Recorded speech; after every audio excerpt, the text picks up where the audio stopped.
অবৈধ ঘোষিত যে ব্যাটারি চালিত রিক্সা, সেই অবৈধ ঘোষিত ব্যাটারি চালিত রিক্সা শ্রমিকরা এখানে জড়ো হয় প্রায় 1000 খানেক। তারা এক পর্যায়ে জুরাইন রেল ক্রসিং বন্ধ করে দেয়। প্রাথমিকভাবে আমাদের শ্যামপুর থানার ওসি, এসি, ওয়ারি জোন এখানে তাদেরকে বুঝিয়ে জুরাইন রেল ক্রসিং ক্লিয়ার করার চেষ্টা করে। তারা আমাদের পুলিশ এর উপর চড়া হয় এবং ইট পাটকেল নিক্ষেপ করতে থাকে। পরবর্তীতে আমি সংবাদ পেয়ে এসে আমাদের কিছু ফোর্স নিয়ে এসে আমরা এখানে তাদেরকে স্বল্প বল প্রয়োগের মাধ্যমে তাদেরকে ছত্রভঙ্গ করতে সক্ষম হয়েছে। তারা এখন এই জুরাইন রেল ক্রসিং থেকে পালিয়ে গেছে। এই এলাকা পুরোপুরি আমাদের পুলিশের নিয়ন্ত্রণে রয়েছে এবং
রাত্রে আসার পরে এখানটায় বসে ওরা নেশা বুঝতে পারছেন, দেখা যায় এই সাইডটা ওদের সাথে একটা ম্যাচিং মিল আর কি, বুঝতে পারছেন, এই জন্য ওরা এখান থেকে আসে।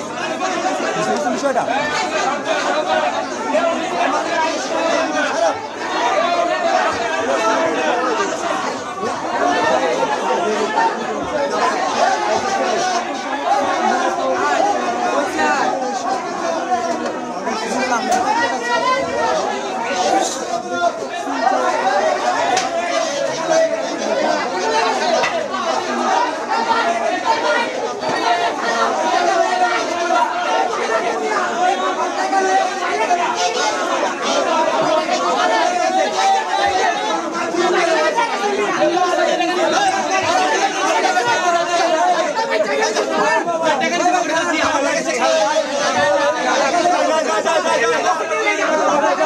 Gracias.